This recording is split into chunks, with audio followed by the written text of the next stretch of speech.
Ha Rùrachd corm lé a havan go barach iúsach man scíreach am hín, agus mar ha mahúla fás na sceóide, saun a ha mi tuisin uirs na ha man cuairt orn, agus mar ha gráich in a gacharachig ar éirs cábhil sin an san dúich. Ha mi jo eolas a chur thuige seo clatach is caile, ach Gama trích ha cútsin a rúta na séri féin an sa nítrigin áteachan idir dání éidir clatach is caile, agus sinat na cútsin cairníon is osanan fer a bis na Rùrachd go dú.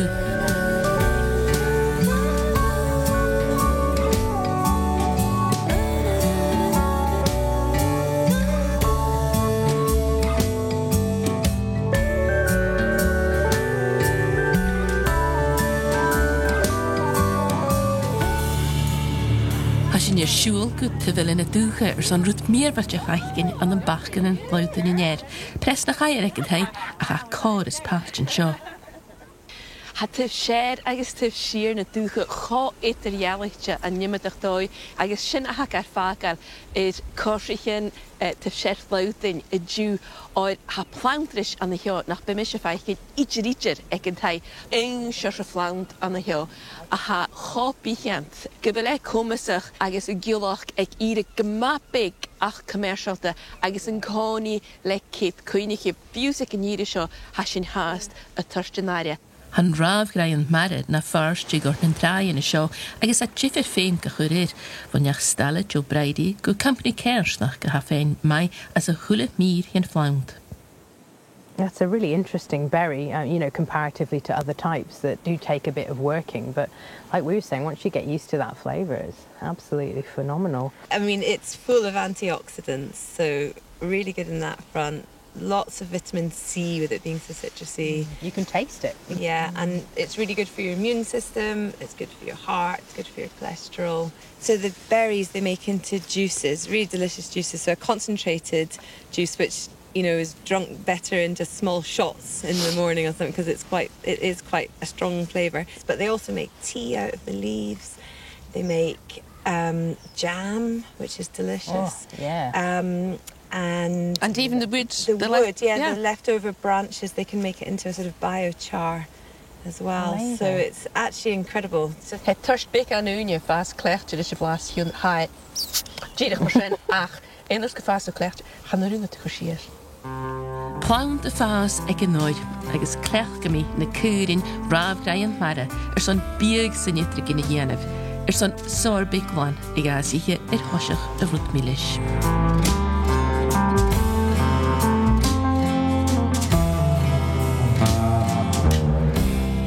Nar a hiú na cín vic bhuia a ha seo súlata go Neòinean múla a hain agus go deire san bhanú teolach a háad.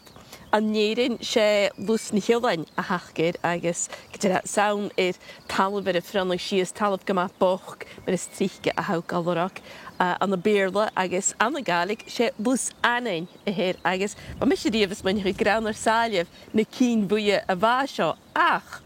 Nar a Frangach na Dhealaichte agus a bhlaisistú na flúrichin. Ha an daríireh fálaigh agus blas anin Mar sin a sin dul dhéananig mar a bhí sin duna matríc céantar bíagaile fiach dibhis dú dena leis ar an nú blas agus fiach sin rút mar sin leis a lúsá seo agus mar sin súla mi go ré céic buna ciún a dhécha sin le lus-eòlach. Na háirin fer a gabhrút an féime trích galrach agus mar a bheits bíchan a tachas de Rùrachd fut go amach agaid son eoníolach ach hi go tasan fata bharach mar a rein sin idir a dachi agus an hápan an áidigin feisc a slíon beiscal a Rùrachd son rút Eadar-dhealaichte.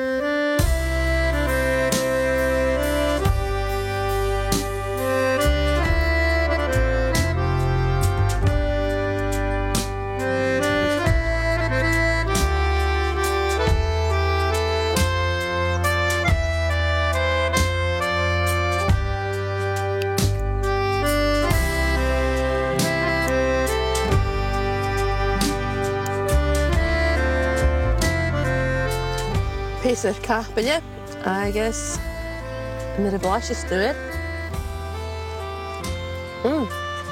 blasad pesa na céin blasta. Agus ha ná Gillan for a feir lorg tór múr man na háin agus sin an Seilean. An talamh idir muid is tír for a bhfuil na lusan bearsteach sailte blasta.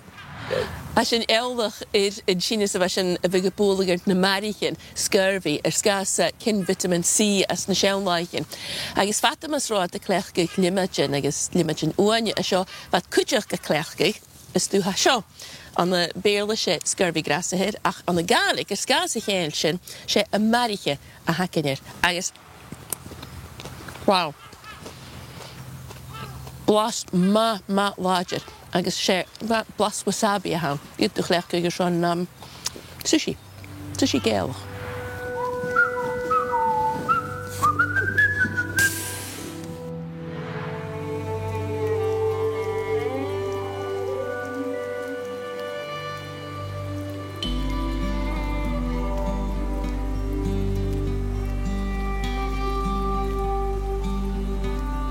Wel, fisgur gyma a lapanach a hacin ni sio bricet gwryd jyst o'n wyr hydr as agus y grianam agus y gilwys gynnysio agus yng Nghymru môr. Cwyw hasin oed chlatig y Dhalan son Seileachan Bidh a h-Iodhlainn. And every Seilean you've ever driven through, Lucy, it's just called salt marsh. Salt marsh, who knew, right? Yeah. And that is where you find the top ticket price, the golden tickets.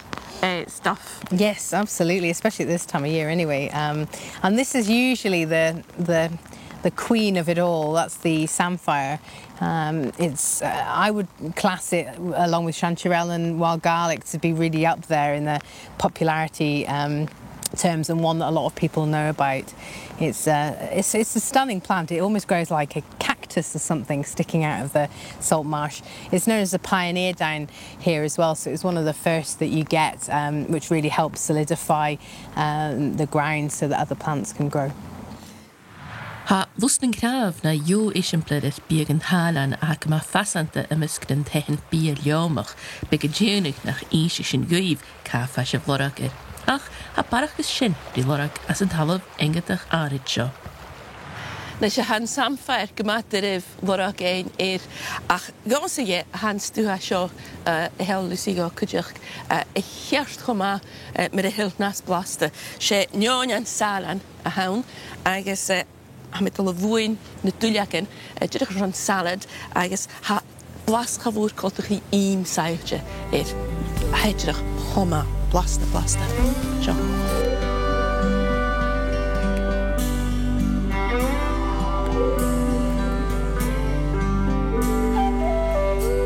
Son a bhór chud chéanúine a hasin bhí Rùrachd cómhaig an díte bhí fatanas lorg na bhaid an Neòinean-Sàilein an sin agus ha a bhbliana bhí macaríadh son aonrúd sònraichte.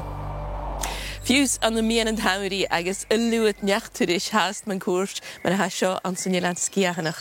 Ha gráithinn gyma fatar ört agus a mis céint hí Feur.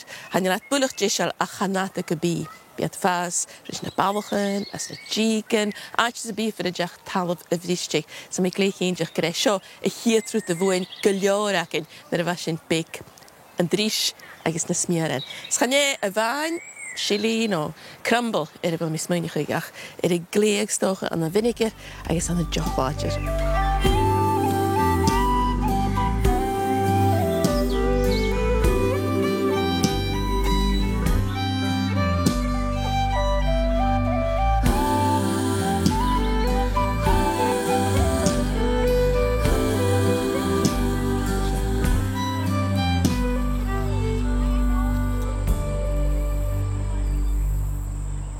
Chan je bhain plantach in anichte mar bhíag vastig as a lorg an na cúte na bheile.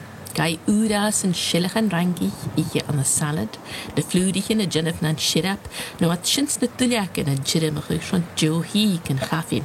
Gama Eadar-dhealaichte van a Seileachan purpi connors de chille, Màiri Anna NicUalraig.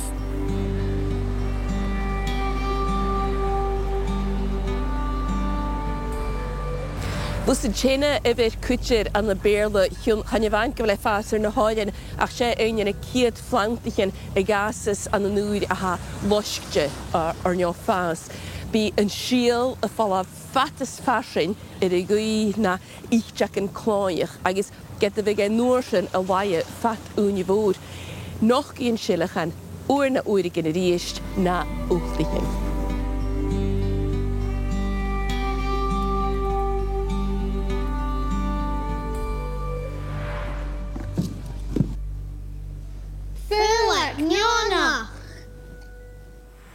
Hanna háirins na háidechan éidir rim féin a nimmeach suíochaig agus go seachgáid for a bhfuil dúine an gúirst áidechan a muir a dhua mar a thuair sin an nine sríe or neo a mianna bhela bhór mar le garíon botána Dhùn Èideann agus channe bhain a flaantris leomach a bhil sin eoldach. This is sweet woodruff. It's a member of the gallium family, you know, cleavers, sticky willies. Oh, yeah. You see that's sort of similar, but if you feel it, it doesn't have the sticky quality. Oh, yeah. When it dries, they become amazing, and it's used to infuse milks, creams, booze. Oh, look at all that herb Robert. Oh, wow. Oh, see, I just love that smell. Oh, it's But it's definitely got like a weight to the smell behind the kind of herbiness. It's more gentle. I just use it fresh, use it in salads mostly. I just love it. I just think it's a really nice flavour and such a delicate leaf. And you know, what are we in like mid-September and it's still throwing out fresh growth. Yeah. Yeah. Bashin na ptréin bliana na ra bhainna teamach an úr agus na tuileach an géite tú a brúch agus a gléachting an na brá nó a gur an na tíim ar a bhacin in iste ach ag an nám seo a ceanile na bliana seo fer a bhfuil rudlig an úr agus luach garíirih. We talked about this earlier. Tell me why you come back to the nettles. I'm just waiting for these gorgeous seeds to ripen up. Aren't they lovely how they hang down? They're absolutely, yeah. Yeah, they're apparently an adaptogen herb, so they're full of health benefits.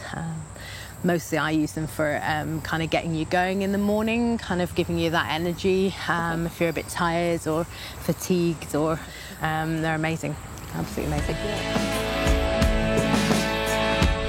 Try and use as much of the plant as possible. Agus buna hasin an seo tif seach na dúcha a coramach in fiachan na cúrin Ràmh-Dhroigheann Mara a dhéasach sònraichte. So what do you do with the leaves to get it to the...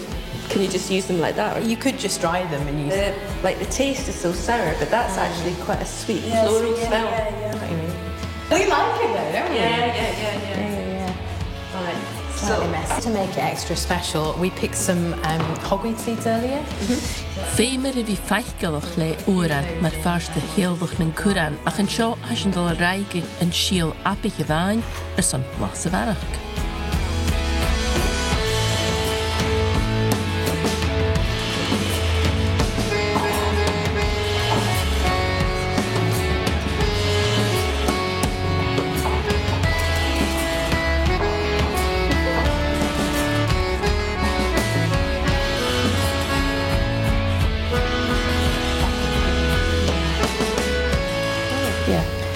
This is only for the brave.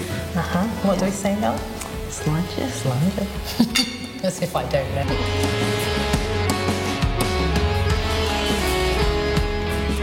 Wow. That's amazing. What? Yes.